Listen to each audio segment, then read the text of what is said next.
maze iminsi mbwira Imana ngo kuki umpa message zikomeye. Hari message mperutse gutanga abantu benshi baza kunshaka, mbona imodoka ziraparika ngo iyo message umunyarwanda wese ahari iyo message ngiye gusorezaho ni message ikomeye. Nibyo nabwiye ngo message irakomeye nzanye muri kiriya gihugu kiri mu biyaga bigari. Nabonye nta nzu n'imwe ihari, zarasenyutse zose ziri hasi. Nkuko hagaragara ukabona ari amazu yose yaraguye, nta bantu bayabamo, ntaki. Mbese nabonye ari ibibazo muri icyo gihugu bikomeye, ariko bikomeye. Nta musore wari ukirimo imbaraga wese muri kiriya gihugu, ntawe nabonye.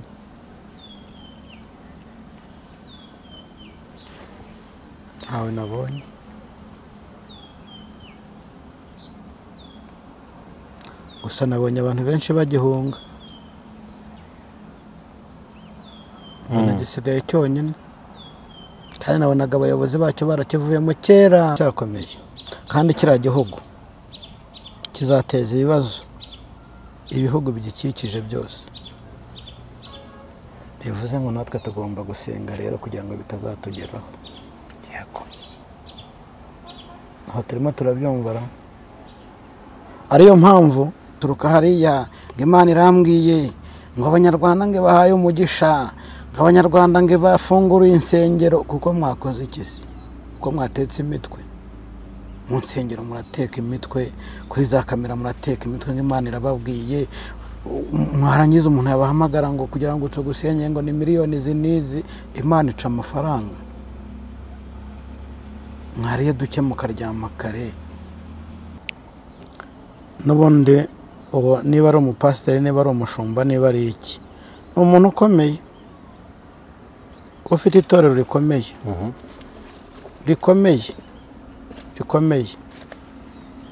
Hari n'abajya birirwa bamusingiza bagira ibiki. Yego, ariko icyo mbabwiye cyo agiye gupfa. ntago sibiramo imisoro. We ni umugabo afite urusengero rukomeye, rukomeye. Ariko abantu rero ndagira ngo babe maso, basenge. Nawe nabyumva message naho abanyarwanda ni iki gitero cyo y'indirimbo cya 4. Iryo nibyo tugomba kubwira abanyarwanda, iryo nibyo tugomba kubwira abana batoya. Iryo niryo ririmo urukundo byinshi bifite abahanuzi benshi. Ntekereza ko ari u Rwanda. Reka mbivuge gutyo, kandi mbivuge ntaciye ku ruhande. Abantu benshi, abahanuzi benshi bari muri iki gihugu cyacu cy'u Rwanda, abenshi ni abatekamutwe benshi. 70 kaga gakomeye karaje, akaga gakomeye karaje. Izo nsengero mwihishamo zigiye kujya ahagaragara. Mubeshya abantu mwabagize injiji, mwabagize ibigoryi, mwabagize iki. Ngo Imana yavuze ngo umuntu aguhamagara umusengero umuca amafaranga.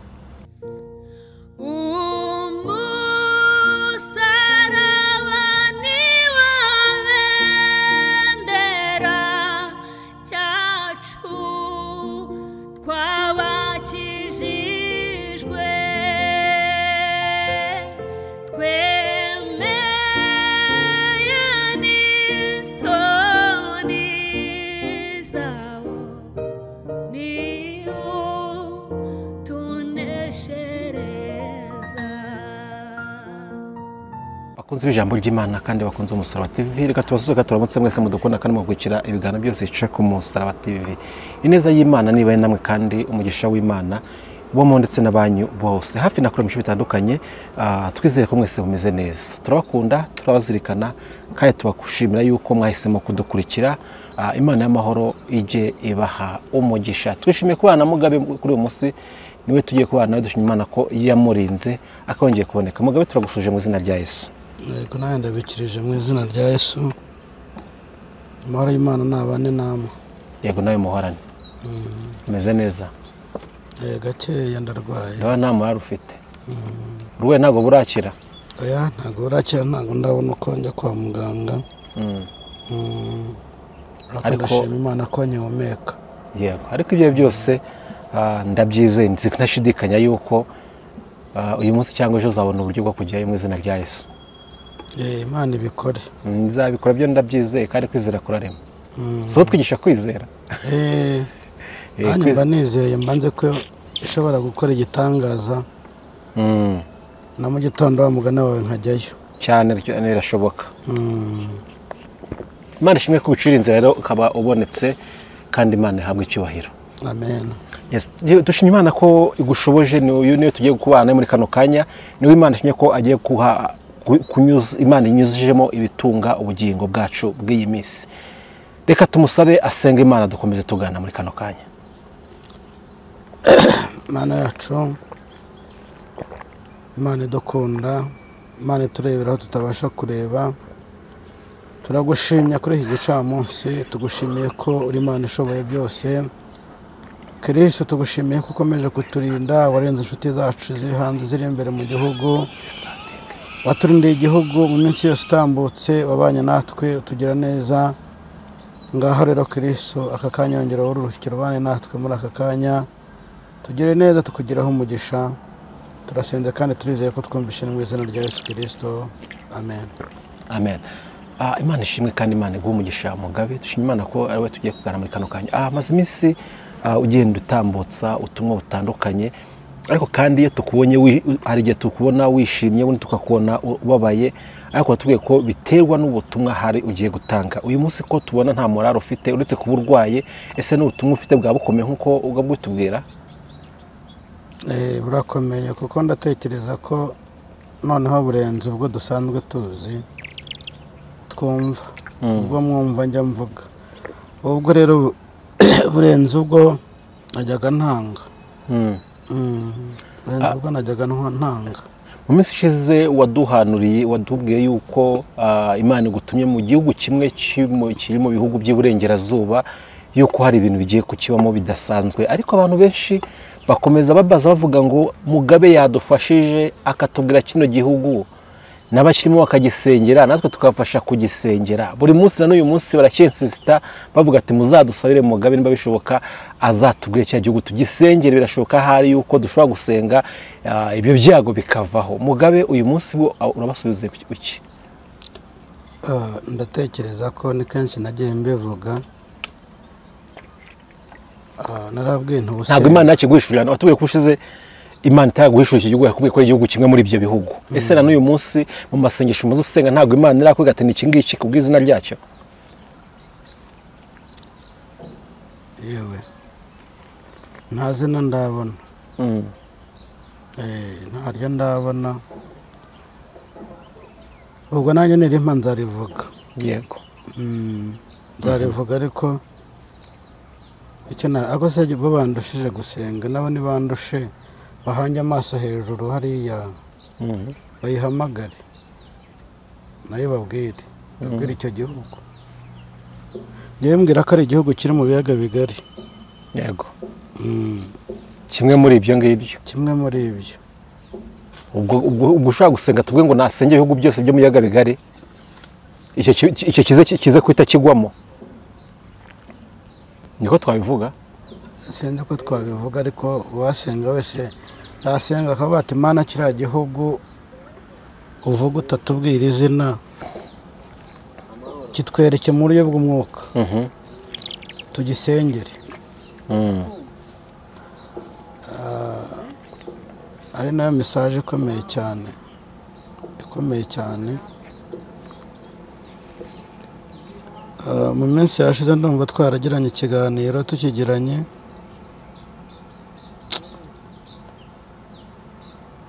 Ntabwo byoroshye. Ariko abantu nibasenga Imana nabibasobanurire.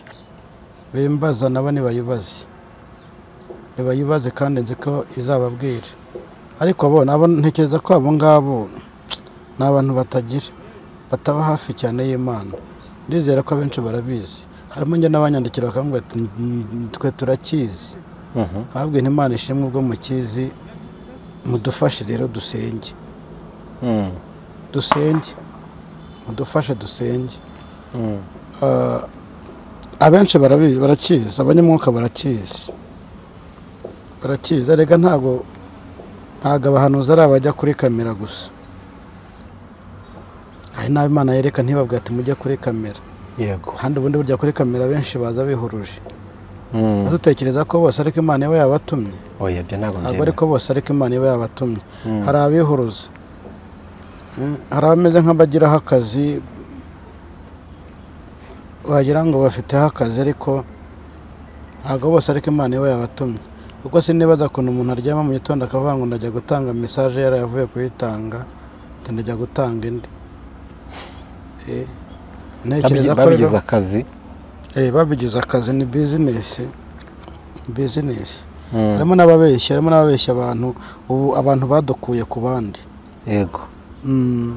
Ubu abahanuzi benshi abita abahanuzi, bakavanga Imana yavuze kandi itavuze, ariko abo ngabo bazabona ishyano. Ntekereza ko rero abo ngabo abenshi nibo badufungiye umugisha. Yego. Ntekereza ko ubundi burya abantu ni beza, harimo abeza hakabamo n'ababi, ariko abenshi ntekereza ko atari ababi gusa, hari n'abagira umutima. Ubwo rero ntekereza ko abahanuzi benshi badufungiye umugisha kubera uburyo bavuze ngo Imana yavuze itavuze. Abantu babaye abesukura, abantu babaye abajura, barirwa babeshyira Imana ngo yabatumye itabatumye, baravuga mbese ibyo bishakiye, baravuga iby'imitima yabo, ibeshya y'ibinyoma. Imana yavuze, Imana iravuga, umuntu yaguhamagara ati nsengera, ati mpitike y'indege nzakugire ku musozi. Imana yavuze akakubwira ati niba umuntu yinaniriwe, yigorewe, yifitiye ibibazo bye, yifitiye uburwayi, yifitiye izindi mpamvu, akajyaho akakubwira ngo kugira ngo usengere ngo urabanza umpiki. Kugira ngo usengere urabanza umpiki. Kandi ibyo ntekereza ko mu bihugu byinshi, ibihugu byinshi bifite abahanuzi benshi, ntekereza ko ari u Rwanda. Reka mbivuge gutyo kandi mbivuge ntaciye ku ruhande. Abantu benshi, abahanuzi benshi bari muri iki gihugu cyacu cy'u Rwanda, abenshi ni abatekamutwe. Benshi 50%. Ubwo dufite 50% y'abatekamutwe na 50% y'abazima. Urwo ni rwo rugero nguhaye. Kuko urebye abantu bari hanze barira, nta muntu ushobora kuguhamagara ngo akubwira ati akira agasukari, kubera ko twarabahahamuye. Abahanuzi bo mu Rwanda twahamuye abantu bo hanze bakutse umutima. Bakutse umutima, niyo mpamvu nta mugisha tubona. Turabeshya, turateka imitwe, turagira dute, niyo mpamvu nta mugisha tubona. Tuzamenya umuhanuzi w'Imana. Ko warangiza umuntu akajya hariya, agaturuka hariya, ngo Imana irambwiye ngo abanyarwanda ngo bahaye umugisha, ngo abanyarwanda ngo bafunguruye insengero. Kuko mwakoze iki se? Kuko mwatetse imitwe mu nsengero, murateka imitwe, kuri za kamera murateka imitwe ngo Imana irababwiye. Mwarangiza umuntu yabahamagara ngo kugira ngo tugusenye ngo ni miliyoni izi, Imana ica amafaranga. Mwariye duke mukaryama kare, ubwo si Imana yahera ibagirira neza. Icyiza muyikorera ni igiki? Mwahamuye abantu, barahamutse, n'abavuga iby'Imana yabatumye bagiye kwicwa n'inzara hejuru yanyu, mwirirwa mubeshyera abantu, mubeshyera Imana ngo Imana yabatumye. Ko mugiye guhura n'akaga se? Ko mugiye guhura n'akaga? mugiye guhura n'akaga gakomeye, kandi akaga gakomeye karaje, akaga gakomeye karaje. Izo nsengero mwihishamo zigiye kujya ahagaragara.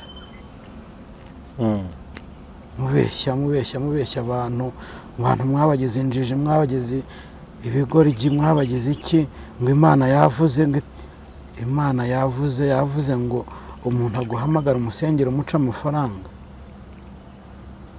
Njye hari abantu benshi nepo bagiye bampamagara bakambwira ati dusengera, nkabasengera, nkajya kubona nkabona nk'umuntu Imana iramukoresheje. Hano wigeze kubona ikiganiro cyanjye, arambwira ati Imana irambwiye ngo nkugurire amazi. Ngiye kubona mbona nyoherereje pe, atanabimbwiye, atanageze ati, arambwira ati Imana yambwiye nkugurire amazi. Hari abantu bagifite umutima, hari abantu bakiza agaciro k'umuntu usenga. Ese ni ngombwa ko umurimo w'Imana utunga nyirawo, utunga uwukora cyane? Bibiliya irabyemera? Ntaho nasomye nzi koko, ntabwo nzi Bibiliya cyane, ariko ntekereza ko arega ntabwo Imana buriya niyo idutunga. Buriya Imana ishobora gukoresha abantu, kuko ntabwo Imana izaza ngo iguhereze. Ushobora no kubigambira ukavuga uti ndashaka kuzaha Mugabe isukari, ukabigambira, ariko Imana itakubwiye ati kora iki kintu. Ubuse nta bantu batubeshye? Ubuse none ni gute uwo muntu ujya gusenga agaca amafaranga, ngo ntasanga ari Imana yimubwiye ngo nabikore kugira ngo Imana imutungiremo? Bihuriye ntaho. Yego. Mugabe, tugize umugisha turakubonye, uri umuhanuzi. Ibyo byose kubuzanya n'ubwo butumwa nuko ukiri mu bahanuzi bazima Imana igifite muri ino minsi, cyane ko uretse n'ibyo nuko bitubwiye mu butumwa Imana yaguhaye, ariko n'amaso y'umubiri ashaka kwerekana yuko umuhanuzi runaka wenda atagihari. Barahari bapfuye, katuvuga gutyo. Mugabe, tumaze iminsi tubona urusengero rumwe rurimo, nimba ari umushumba, nawe ni umushumba, ni umuhanuzi, abantu benshi bagwirirana bakamera nk'imirambo muri urwo rusengero. Mugabe, uriya n'umwuka wera utura abantu hasi, gira icyo bivuga? Ntabwo umwuka wera utura abantu hasi, ari nabyo urakoze cyane no kunyibutsa. Ari nabyo ngira ngo mbwira abantu, umuntu usenga, umuntu ujya gusenga mu macaca yaje, umuntu ujya gusenga mu nsengero zose zadutse, ngo hariya ngo ni muri ntuza, sinzi ngo ni muri sinzi ukuntu bagenda bitirira izi nsengero zadutse bakazita amazina. Ndagira ngo mbwira abantu bariho bankurikira batwumva, abantu ni mwitonde. Satani arahara arakora, kandi Satani arakora 80%. Arakora. Yego.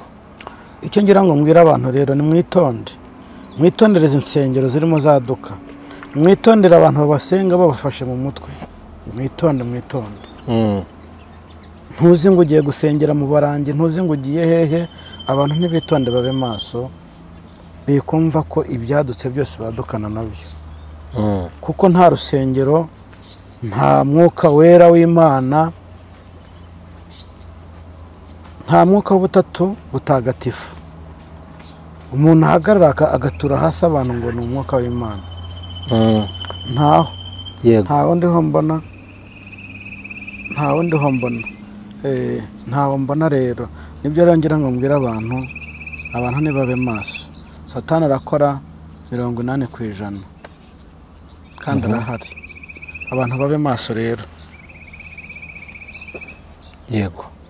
Abantu babe maso, bishiturwa n'ibigize gute. Ese hari abantu benshi bari gukora ibiganiro byinshi tugiye uretse ko nta icyo nshaka kukubwira uko biri kose, sinzi niba urabibonye hano mu gihugu cyacu cy'u Rwanda, ariko utaransubiza niba ari hano mu Rwanda. Icyo nshaka kukubwira ni mu Rwanda hano. Yego. Nubwo nsubije ntari nakubwira ubutumwa mfite. N'ubundi niba ari umupasiteri, niba ari umushumba, niba ari iki, ni umuntu ukomeye, ufite itorero rikomeye, ikomeye, hari n'abajya birirwa bamusingiza bagira ibiki, yego, ariko icyo mbabwiye cyo agiye gupfa. ntabwo subiramo iyo message neza tuyumve neza. Niba ari umushumba, niba ari umupasiteri sinzi ngo ni umushumba ni iki, wenda wambaza nkamenya ni umwadeperi, uwo muri adeperi. Umushumba ni uwo muri adeperi? Oya, ntabwo wo muri adeperi. Ndavuga kuri abo ngabo, ntabwo mvuze bari bo, ariko nkeka ko ari hano mu mujyi wa Kigali. Ariko icyo nzi cyo agiye gupfa kubera ibintu ariho akoresha. Yayobeje abantu benshi barayobye, arateza abantu uburwayi, aragira ate. Mbese sisiteme Satani afite ariho araza akabwira abantu ko abakirije, akabakubita hasi, umuntu agahaguruka ngo arakize, ariko atakiza ari imyuka mibi. Bakaza no gutura ngo na maturo yishimwe, abo ntago bayita yishimwe, ahubwo ngo ni ugutanga igitambo. Ibyo byita ibitambo, benshi uzabumva. Bantu badukurikiye, hari n'umuhanuzi uzakubwira ngo ni umuhanuzi, wamubonye wamuhamagara gutya nk'uko mbonye kuri kamera, akakubwira ngo banza utange igitambo. Ibitambo ni ibijya kwa Satani, niyo mpamvu mutanga ntimwongera ngo mubone, mugatanga mwibwiye ko muhaye abakozi b'Imana, ariko ntabwo ari abakozi b'Imana muba muhaye. Imana iherutse inyereka abantu batanga bari mu gihugu cyo hanze ngo bahaye abahanuzi, kandi bahaye imyuka mibi ijya kwa Satani, bagategereza ko bazabona ingororano, ntibazibone. Ndagira ngo abantu babyumve cyane, abantu basobanukirwa. Gutanga ni byiza, ushobora kuba waratanze uzi kuba umukozi w'Imana, ntabwo ari byiza, ariko ndagusengera kugira ngo Imana igukureyo aho bagushyize. Abo bantu babaye babi.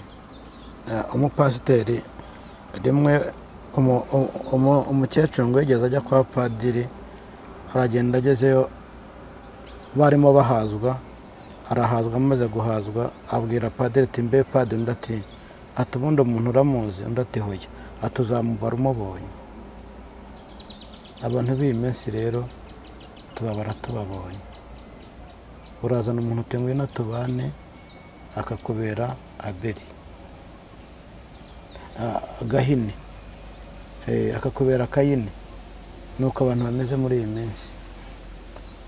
Ukareba ikiganiro gutyo ukagikurikira, ukavuga uti uko biri kose Mugabe ni umukozi w'Imana, reka mufashe. Ejo ukabona undi uti reka mufashe. Ntabwo twese ariko tuvuga Imana.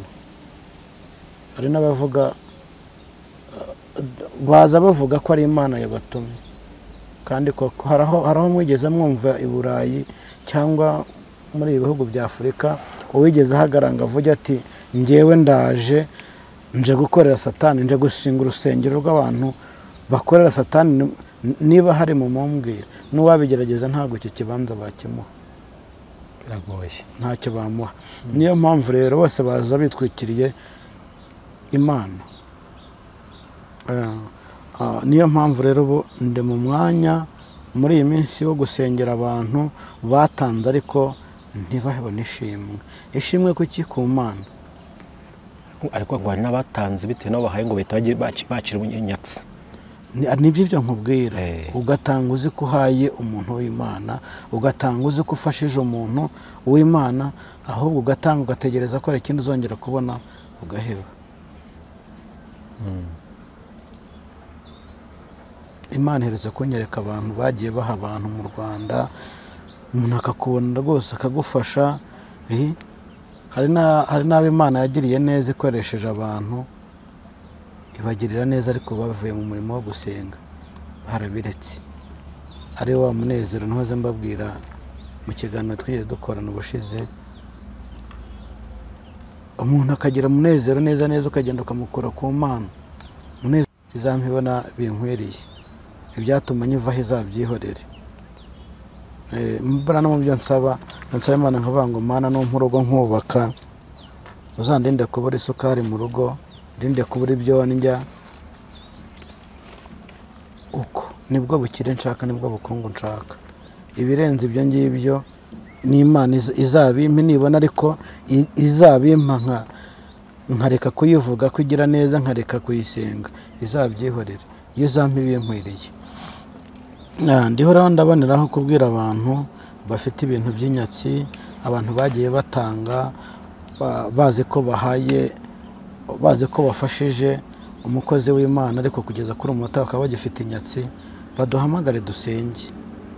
Waba uri mu gihugu cyo hanze, waba uri hano mu Rwanda, kuko no mu Rwanda abafasha barahari, hari abafite umutima w'ubumuntu. Umuntu akaguhamagara akubwira ati Imana irambwiye ngo nguhe 2, Imana irambwiye ngo nguhe 5, kuko nabona ko ugiye kuburara. Ariko tujye tureka kwirarira, turaburara. Hagiye umuntu akubita n'iminsi 3 rwose mu rugo nta n'igihari. Ubu uzi ko umukozi, uzi ko utunga umukozi akagenda kubera wabuze ibyo kurya. Ahubwo ati wacu nageragezaga nkarya, reka ngende. Hari abantu bazi ngo iyo tuje kuri kamera gutya ngo muratwishyura, ngo tubona amafaranga ngo muratwishyura. Hari n'uwampamagaye yarabimbaza ejo bundi ngo ariko se ngo buriya ngo bari abantu mukwana ibiganiro ngo ntibajya babahemba. Ntago duhemba, ntiduhembesha, ahubwo ni umurimo w'Imana tuba dukora. Ni umurimo w'Imana tuba dukora. Wenda yagutegera yagira ate, ariko ntago yakishingira ibibazo byawe. Ubuse nta bantu dufite batuvuyeho. Hari n'ukubwira ati nzakwishyurira inzu, ariko ntayishyure. Inzu ukagenda ukayijyamo, ukwezi wishyuye kwa mbere, kwa kabiri kukarangira, kwa gatatu umuntu yaragiye kera. Ari byo byandi nakubwiraga ngo Abanyarwanda, abantu bo mu Rwanda barahemutse cyane. Nta bantu bakitwizera, nta muntu ukifuza ko yakugirira neza kubera ko barabahahamuye. Ariko icyo ngira ngo mbwira abantu ntibagarura umutima, barabeshywe bihagije. Igihe tugezemo ntabwo ari icyo kubeshywa, kandi nawe Imana izajya kwinyuramo kwibwirira ati uyu ni we wanjye. Abantu nabo bakomeza kugira umutima w'urukundo. Hanyuma rero message ngiye gusorezaho ni message ikomeye, nibyo nabwiye ngo message irakomeye nzanye. Muri kiriya gihugu kiri mu biyaga bigari, nabonye nta nzu n'imwe ihari, zarasenyutse zose ziri hasi. Nkuko hagaragara ukabona ari amazu yose yaraguye, nta bantu bayabamo, ntaki. Mbese nabonye ari ibibazo muri icyo gihugu bikomeye, ariko bikomeye. Nta musore wari ukirimo, n'abagabo bakanyakanyaga kuba barimo, nawe imyaka 50.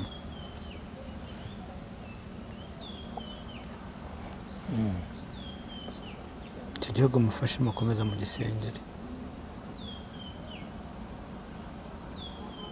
ariko ufite imbaraga wese muri kiriya gihugu ntawe nabonye.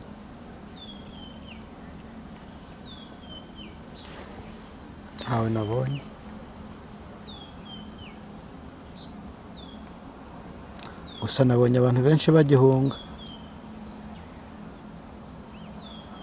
gisigaye cyonyine, kandi nabonaga abayobozi bacyo barakivuyemo kera.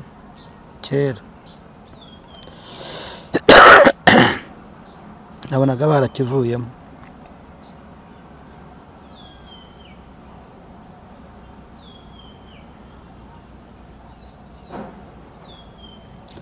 Yesu abaho umugisha. Mbere yo kubabwira nimero rero, muze kureba indirimbo ya 210. Iravangwa, ni muze ngabo za Yesu, tujye mu ntambara twarabanuwemo n'umwami, ngo ni muze mwese mwiyereke.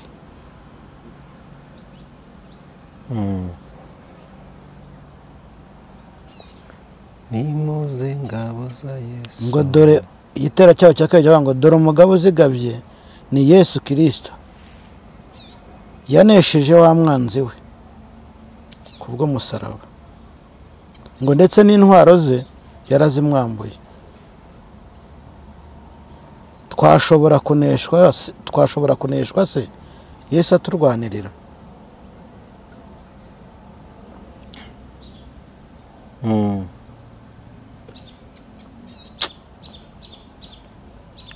Ibintu biracyakomeye.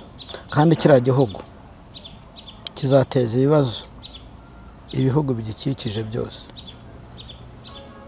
Bivuze ngo natwe tugomba gusenga rero kugira ngo bitazatugeraho. Yego. Aho turimo turabyumvara. Ariyo mpamvu Imana impaye message y'indirimbo 210 ngo nimuze ngabo za Yesu tujye mu ntambara twarabantuwemo n'umwami. Gitara cyaje kavuga ngo cya kabiri ngo dore umugabo uzigabye ni Yesu Kristo. Twashobora kuneshwa twasenze. Gatatu akavuga ngo mwiyumanganye mu byago.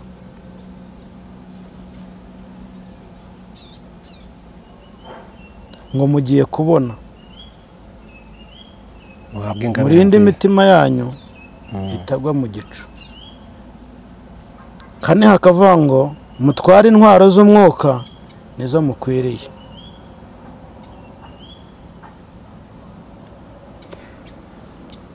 Ngo inkota ityayiboneye ni ijambo ry'Imana, ngo muryemere mwese niryo ribakiza, muryizere mu mitima niho muzatsinda. Imana ibagirire neza. Ngo muryizere mu mitima niho muzatsinda.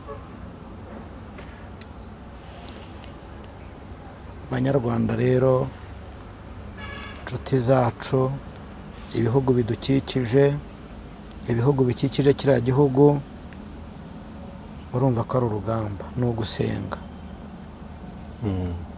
Ariko nabyirutse numva ngo Imana iba ahandi, yirirwa ahandi igataha i Rwanda. Message naho abanyarwanda ni iki gitero cyo y'indirimbo cya kane ngo mutware intwaro z'umwuka nizo mukwiriye. Inkota ityayiboneye ni ijambo ry'Imana, muryizere mu mitima niho muzatsinda.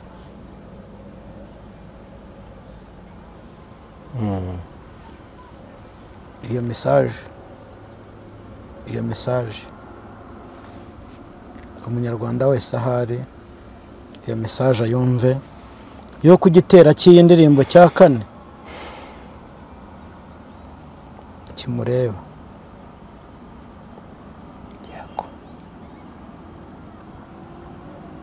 Icyambere kiravuga ngo nimuze ngabo za Yesu tujye mu ntambara twarobanuwemo n'umwami.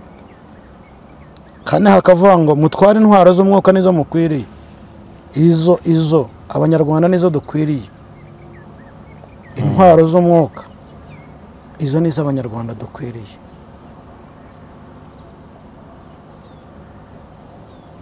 Ngo inkota ityayiboneye ntabwo ari yandi twara imbere ngo ujye kwica umuntu, ahubwo inkota ityayiboneye ni ijambo ry'Imana.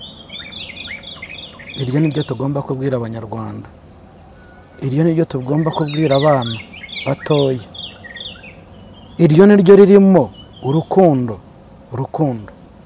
Kera ngo abanyarwanda bakera bagiraga urukundo, ariko abo mbona ntarwo tukigira. Imana turengere. Hanyuma ku gitera cya kane hakavuga ngo cya gatanu ngo Imana iduha imbaraga murwane intambara. Umwami niwe ubigisha kunesha abanzi be. Mukomere cyane, mugiye kunesha, muhabwe ingabire nziza z'abatabarutse. Amahoro y'Imana abane namwe. Nimero yanjye ni 0782 969 47